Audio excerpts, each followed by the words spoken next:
Is there anything more you can share? You said the president was reviewing that surveillance footage. What was his initial reaction when seeing those disturbing images? And does he believe that that suspect acted alone? I haven't talked to him specifically about the second point on whether the suspect acted alone or not, so I don't want to weigh in on the president's thinking on that. His initial reaction, of course, as all Americans, is just pure disgust. And again, it's heartbreaking to see now this footage really bring to life a story we've all been reading about. And again, we're just praying for the safety of Nancy Guthrie and that she will return home soon. And the president directed me to please encourage all Americans with any information to call the FBI, and we hope that this case will come to a positive resolution as soon as possible. We, of course, have a lot to talk about in a completely separate topic. I was hoping you can clarify something that's come up over the last several days, again, regarding a separate topic, in the Epstein files. According to newly released files, the president had a conversation with the Palm Beach police chief in the early 2000s, according to the police chief in 2019. The president has gone on record before, and he's told reporters that he said that that he had no idea about Jeffrey Epstein's crimes. During this conversation with the police chief, however, he did say, according to this recounting of it, that thank goodness you're stopping him. He also called Ghislaine Maxwell evil. So my two questions are, did that conversation with the Palm Beach police chief happen? And can you explain the discrepancy? What I will say is that the president has always remained consistent, and that he kicked Jeffrey Epstein out of his club at Mar-a-Lago because, frankly, Jeffrey Epstein was a creep. And unlike many other people who are named in these files, President Trump cut off his relationship with Jeffrey Epstein and was honest and transparent about that for years and years. And so I think what the president has said all along has always remained true. And the release of more than 3 million documents related to Jeffrey Epstein and his heinous, disgusting crimes just shows the level of transparency that this president and administration has committed to in bringing these files to light. But did he call the chief in 2006? Caroline, did he call the chief? Look, it was a phone call that may or may not have happened in 2006. I don't know the answer to that question. What I'm telling you is that what President Trump has always said is that he kicked Jeffrey Epstein out of his Mar-a-Lago club because Jeffrey Epstein was a creep, and that remains true. And this call, if it did happen, corroborates exactly what President Trump has said from the beginning. And I'm sure many of you, when you read that alleged FBI report, probably thought to yourself, wow, this really cracks our narrative that we've been trying to push about this president for many years. So we're moving on from that. Reagan. Thanks, Caroline. I want to ask you about the SAVE Act. NBC reported that there's some hesitation among House Republicans on adding absentee ballot restrictions into the SAVE Act. Can you explain what the hesitation is among House Republicans and also just provide a status of negotiations with Congress on the legislation? Sure.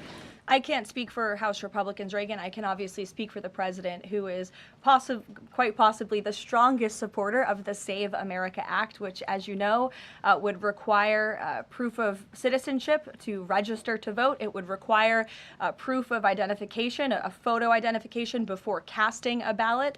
And it would also ensure that there are exceptions made. I think that's what you're alluding to with these conversations with House Republicans for reasonable requests, of course, for our military, for individuals who are disabled and cannot make it to the polls. Those are reasonable, common sense things that I believe House Republicans are discussing amongst themselves. But as for the president, he's been very clear. He wants House Republicans and Democrats, too, if they were politically wise, to pass this legislation, for the Senate to pass it, to send it to the president's desk so it can be signed into law. Follow-up. I'm wondering when the last time the president spoke to Leader Thune was, and if he discussed using the standing filibuster to pass legislation. The president has given his position on the standing filibuster. As for his most recent conversation with Leader Thune, frankly, I'm not sure. I do know they speak very frequently. The president's in constant communication with both Leader Thune and the House Speaker, Mike Johnson. Stephen, I see we switched up our seating chart. Your direct line of sight now. Congratulations. Response Association for recognizing the New York Post's reach.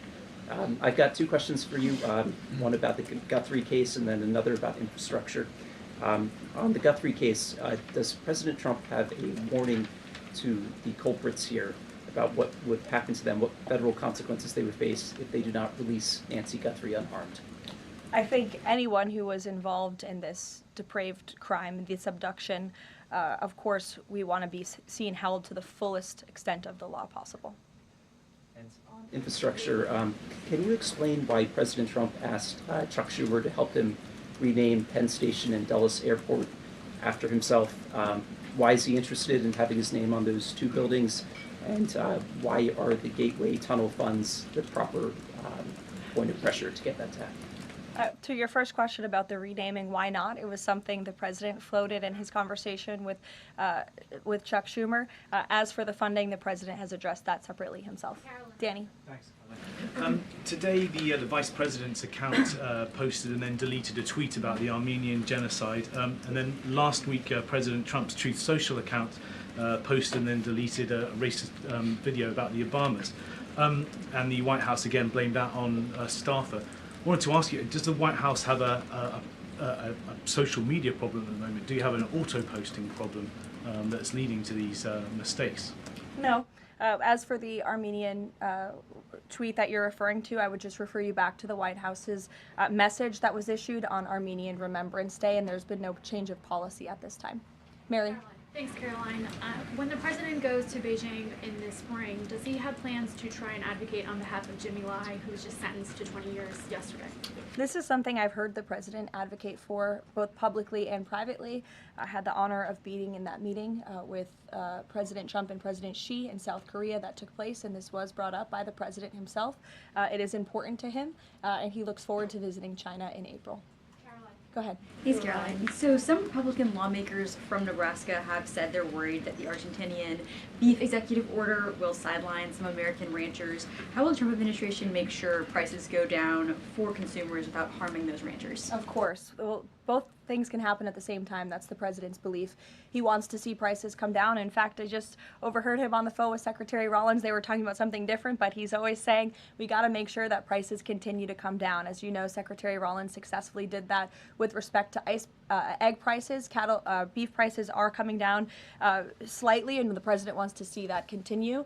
He believes that a minor import to the country with cattle might be a short-term solution with respect to bringing down prices, but of course protecting our American cattle and rancher industry is a priority for the president, and he's in touch with those stakeholders. We've had them here at the White House a few times in recent months to discuss this issue directly. John. Thanks a lot, Caroline. Yesterday, the president on social media threatened to block the new Gordie Howe Bridge, which would connect Detroit to Canada. This is a bridge that was fully paid for by Canada. It used American labor to construct it. It used American steel to construct that bridge. The president in 2017 was actually in favor of this bridge, part of a joint statement that he put out when he met with the Canadian Prime Minister. Why has the president changed his mind as it relates to this bridge? I think the president was very clear and direct in his truth, John, but just to reiterate, the fact that Canada will control what crosses the Gordie Howe Bridge and owns the land on both sides is unacceptable to the president. It's also unacceptable that more of this bridge isn't being built with more American-made materials, even more so than what President Barack Obama committed to with the Canadians at the time, at the start of the project. He also believes that the U.S. should own at least half of the bridge, have shared authority over what passes across it, and participate in the economic benefits generated by its use. This is just another example of President Trump putting America's interests first, and so he made that very clear in his call with Prime Minister Carney earlier today. Phil. Thank you, Caroline. Sure. DHS Secretary Kristi Noem just posted a photo of herself signing the last contract to build a border wall between Laredo, Del Rio, and Big Bend, Texas, among reports that construction had stalled. Is the president satisfied with the pace of construction? The president wants to make sure that the full border wall is built as quickly as possible, of course. I know this is a priority for him dating back to 2016, and so absolutely he wants to ensure that the border wall is built under budget and ahead of schedule is how President Trump likes to view building projects, and that includes the border wall. Is he satisfied with the pace of construction thus far? I think the president is never satisfied. He always wants to ensure that things are moving along as quickly as possible, but I know Secretary Noem is on it, and she's doing a great job. Thank you, Caroline. You're welcome. Sure, go ahead. Thank you. Charlie. On the Nancy Guthrie case, is the president satisfied with the federal and local investigation so far? And has there been any more contact from the White House or the president with the family? I don't think anybody will be satisfied until this case is brought to a close and until Nancy Guthrie is returned home safely with her loved ones. About the White House contacts, has the president contacted the family since? Not since that initial phone call. Sure. Tamara. Thank you. The National Governors Association is removing a meeting with President Trump from his agenda because only Republicans were invited. Is the White House reconsidering inviting Democrats, or do you think Republicans are still going to show up? Like, where does that stand now? No, look, I just spoke with the president about this. It is a dinner at the White House. It's the people's house. It's also the president's home, and so he can invite whomever he wants to dinners and events here at the White House. I believe Governor Moore was invited last year, and he did not show up to the dinner last year. Nobody reported on it. But again, the president has the discretion to invite whomever he wants to the White House, and he welcomes all those who received an invitation to come. And if they don't want to, that's their loss. And on Ghislaine Maxwell, is the president going to rule out a pardon for her in her testimony deposition yesterday? Her legal team seemed to be making a case again for a pardon from the president. Again, this is not something I've discussed with the president recently because, frankly, it's not a priority. He's focused on many of the issues that the American people are dealing with and providing solutions to those issues. So I haven't spoken with him recently. Last time we did speak about it, he said it's not something he's considering or thinking about. Go ahead, Bloomberg. Thanks, Caroline. Secretary Lutnick today was testifying on the Hill, and he said that he had visited Epstein's Island in 2012 with his wife and children, and that's after he said that he had cut ties with Epstein. And Justice Department documents show that he was in contact with Epstein through 2018 over messages. So does the White House stand behind Secretary Lutnick right now, or given what he has said today, has there been any shift in how the White House is viewing Secretary Lutnick's performance? No, Secretary Lutnick remains a very important member of President Trump's team, and the president fully supports the secretary. I will just point out that there are a lot of wins in the news this week that people in this room have not asked about because you continue to ask questions about the same subject, so let me point them out for you. Again, on Friday, the Dow shattered 50,000 for the first time ever. This week, the American Society of Plastic Surgeons came out in opposition to gender mutilation surgeries for children. They are the first major medical group to do so.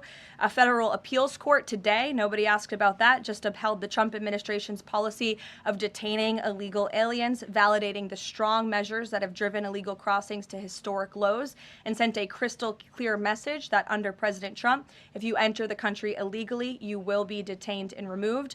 The murder rate, again, not a single question about this, has plunged to a 125-year low as crime falls across the board thanks to President Trump's crime crackdown. We also saw this week national median rents have fallen to a 4-year low following 6 consecutive monthly declines, and mortgage affordability has surged to a 4-year high.